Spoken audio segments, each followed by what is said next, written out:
আসসালামু আলাইকুম, আমি নাইমুর রহমান ভার্টেক্স লিফট লিমিটেডের পক্ষ থেকে সবাইকে স্বাগত জানাচ্ছি আজকের এই ভিডিওতে। আমি এখন যে ভবনটিতে দাঁড়িয়ে আছি, এই ভবনটির নাম ট্রপিক্যাল রামপুরা হাইট। এটির অবস্থান রামপুরা বউবাজার। আমাদের প্রতিষ্ঠান হতে এখানে 3টি লিফট সরবরাহ করা হয়েছে এবং এটি একটি 14 তলা বিশিষ্ট ভবন। প্রতি তলায় 9টি ইউনিট আছে। এখানে আমরা 2টি লিফট ইনস্টলেশন করেছি পাশাপাশি, এবং বাকি যেটি সেটি ওইদিকে আছে। এটা আমাদের 3য় লিফট যেটা আমরা এই ভবনে ইনস্টলেশন করেছি। দর্শক, এখন আমরা আপনাদেরকে ক্যাবিনের ভিতরের অংশটা দেখাবো। আমাদের এই প্রজেক্টে একটি নান্দনিক ডিজাইনের ক্যাবিন আমরা প্রোভাইড করেছি। এই ক্যাবিন ম্যাটেরিয়ালস হিসাবে আমরা 1.5 মিলিমিটার থিকনেসের স্টেনলেস স্টিল, যেটার গ্রেডিং সিস্টেম হচ্ছে 304, এই ম্যাটেরিয়ালসটা আমরা ব্যবহার করেছি।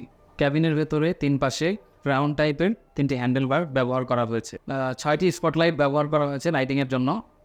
আমাদের এই 3টা লিফটটি 1000 কেজি ধারণ ক্ষমতা সম্পন্ন এবং 13 জন ব্যক্তি বহন করতে পারবে। আমাদের এই কেবিনটিতে স্ট্যান্ডার্ড কোয়ালিটির বাটন ব্যবহার করা হয়েছে। সাথে এখানে ইমার্জেন্সি কল সুইচ আছে।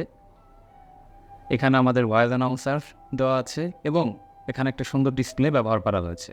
যেহেতু লিফট একটি ইলেকট্রোমেকানিক্যাল প্রোডাক্ট, তাই আমরা আমাদের লিফটগুলোতে সবসময় সেফটি এবং সিকিউরিটির বিষয়টাকে প্রাধান্য দিয়ে থাকি। আমাদের প্রতিটি লিফটের সাথে আপনারা সেফটি ডিভাইস হিসাবে পেয়ে যাবেন ফুল height photo sensor, over stead governor, safety gear সহ আরও অন্যান্য যে সেফটি ডিভাইসগুলো, এগুলো আমরা ইনক্লুড করে থাকি। আমাদের প্রত্যেকটা লিফটের সাথে আমরা সেফটি ডিভাইস হিসাবে ওভার স্টিড গভর্নর, ফুল height photo sensor, hydraulic buffer, pre limit এবং ফাইনাল লিমিট সহ আরও অন্যান্য সেফটি ডিভাইস দিয়ে থাকি, যা লিফটের সুরক্ষার কাজে ব্যবহৃত হয়। লিফট সম্পর্কিত যে কোনো ধরনের সেবা বা তথ্যের জন্য আমাদের সাথে যোগাযোগ করুন। আমাদের অফিস অ্যাড্রেস হচ্ছে মহাখালী DOHS 28 নম্বর রোড, হাউস নম্বর 377, এবং আমাদের যাত্রাবাড়ি মাতোয়াইলে ওয়ার হাউস অবস্থিত।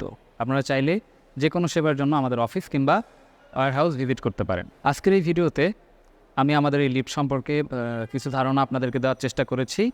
তো আজ ভিডিও আর দীর্ঘায়িত করব না, আজকের মতো এখানেই শেষ করছি। ধন্যবাদ সবাইকে। আসসালামু আলাইকুম।